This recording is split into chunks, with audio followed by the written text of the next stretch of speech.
So what is DMAIC approach? So we said we have this steps called define, measure, analyze, improve, and control. So it's a data-driven approach. This is the most important thing in the DMAIC. Data-driven methodology or data-driven approach. I always say, in God we trust. The rest of them bring data. Don't trust anyone without data. That's what it means. Okay, it's a data-driven process. And this is an integral part of Six Sigma initiative. In general, can be implemented as a standalone quality improvement procedure or as a part of improvement initiatives such as Lean. So what do we choose Six Sigma Lean? That itself is an immature thinking. Okay. Ultimately, we want growth, profit, and sustenance. Okay. The company needs growth, profit, and sustenance. In order to give growth, profit, and sustenance, we must satisfy the customers by giving PQCD. What is PQCD? You have to give the right products, the right quality, right cost, and right delivery. Okay. So, in order to give the right product, quality, cost, and delivery, we need to make sure that we understand what is the pain area and try to align all our improvement activities. So the point that I was trying to drive was, don't ask whether it is Lean or Six Sigma. Anything that can add value to the customer by giving them right quality products at the right cost, at the right price, affordable price, timely delivery. You can borrow any tools from anywhere, whether you call Kaizen, whether you call Lean, whether you call Six Sigma. It is immature people who will start thinking whether this is better or that is better. Okay, let's get into step by step of define. And as I told before, this is going to be heavy slides, but then I'll explain you in a very simple language with a lot of examples. Okay. Define the goals of an improvement activity. Like the ultimate goal of an organization is growth, profit, and sustenance. And ultimate requirement of a customer is the right product, quality, cost, and delivery. If that is so, if you find out in your organization what is getting affected, then you'll have to cascade to make sure what needs improvement. What to improve is more important than how to improve. Let me repeat this. What to improve is more important than how to improve. So you need to identify what to improve just by creating a very logical relationship or a mind map, so that the what to improve ultimately helps you achieve the strategic objectives of the organization. Okay. So define the goals of the improvement activity. Top level goals will be strategic objectives of the organization, but T is top level, O is operation level, and P is process level. Okay. TOP means top level, operations level, and the process level or the project level. Now, at the top level, the goals will be strategic objectives of the organization, such as higher return on investment, market share. I said everything ultimately comes to growth, profit, and sustenance. At the operations level, the goal might be to increase the throughput of production department. And at a project level, the goals might be to reduce the defect level and increase the throughput. Now see the connection. Let us take Domino's Pizza, for example. Suddenly, if you are starting your own pizza, which is called Pomino's Pizza, okay? Not Domino's, but Pomino's Pizza, okay? And people are not liking the taste of your pizza, or the crust is not okay. Okay, now Pomino is a competitor to Domino's, okay? And now what happens is my sales are going down. So which means that my revenue, which will contribute to the growth, is actually slipping back. So that is at the top level, I have a problem. What is the reason? I come to the operation level. At the operation level, I know one variety of pizza, which was consumed more by the customers, suddenly, its quantity has reduced. So it's an operation level. And they were not producing as much as they want. That's what I mean by increase the throughput of the production department. They are not able to produce as much as they want. So I started finding out my sales is not happening because the production is not happening as what it should deliver. Suppose it should deliver some 100 pieces a day. It's not delivering 100 pieces a day at operations level. Then I go inside and find out everything is okay, but at the oven, when they keep the pizza, the crust formation it's getting charged or it's soggy or whatever it is. And then this defect is affecting the quantity of production.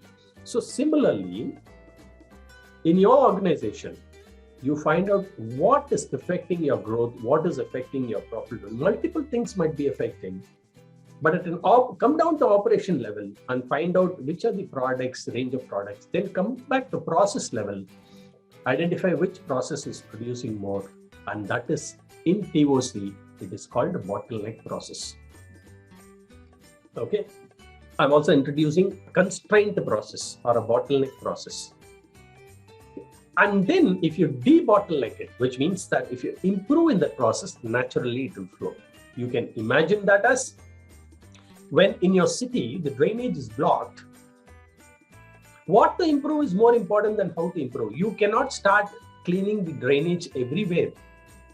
Where do you first clean the drainage? You have to spot where the pipe is blocked.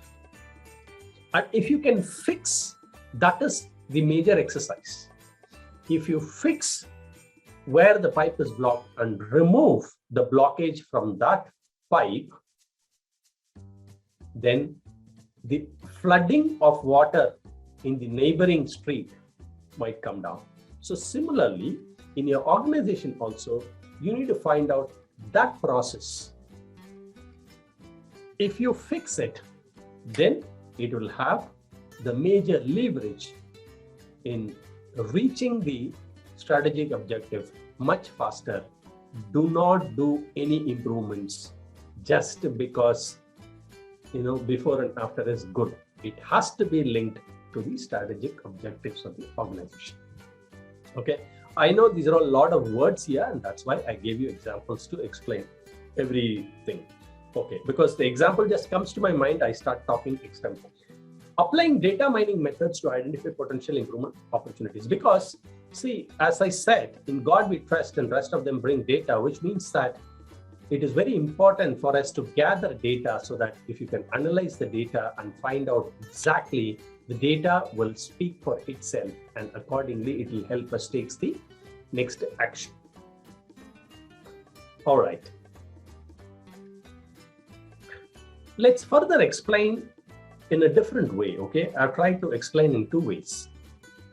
Define the problem or the improvement activity or the opportunity for improvement, the project goals, customer might be internal, external, all their requirements. So we have to be very, very clear about defining. Okay?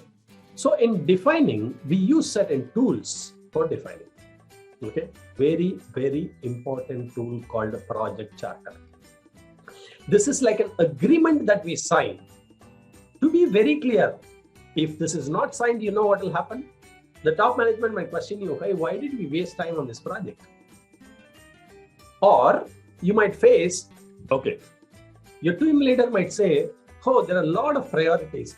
We don't have time to do this. So the priority might be a question. The first thing I said, the top management themselves might question, why did you do this project? How does it help us?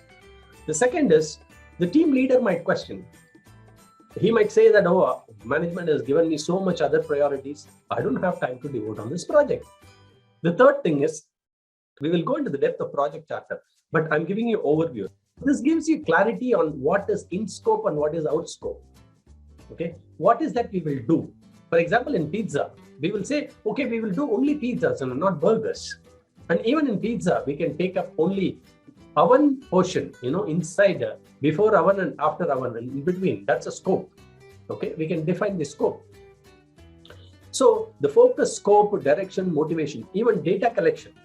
We agree on what data to be collected, who will collect the data, when they will collect the data, okay, why they should collect the data, okay. So the role clarity, you define the team first of all, okay, who will do what, the roles and responsibility in this project. All that is clarified, all that has to be agreed, all that has to be written and signed off. If it is not signed, the toll gate will not pass. Okay, it's like a toll gate. All right, let's go deeper. Voice of the customer. Now, in define, we need to be clear about the customer requirement. Okay, what is voice of customer means? Example, in pizza, the customer might say, "Oh, this pizza is not crispy." Okay, so that's the voice of customer. We have to translate to the operation level and say, what is that we should do, in which process, and what parameters to be controlled to make it crispy. As a customer, I'm saying the pizza is not crispy. Can you tell your team, which is making pizza, on which process is responsible, what process parameters, how much should it be kept so that the pizza can be crispy? So when you see the process, it can be many things. Okay, just as an example, the time, temperature. So this is called critical to quality.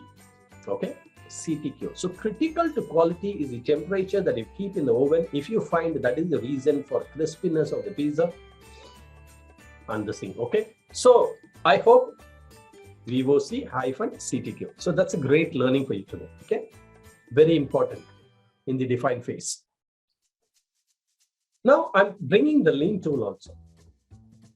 So depending upon the nature of your process and the product, you can borrow these tools. Like for example, if it is a car, you need a set of tools.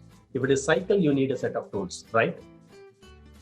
So similarly, for maintaining your vehicle, which is the organization, you can borrow any tools which can work well so that you can achieve your GPS. What is GPS, please? And GPS can be achieved only through PQCD.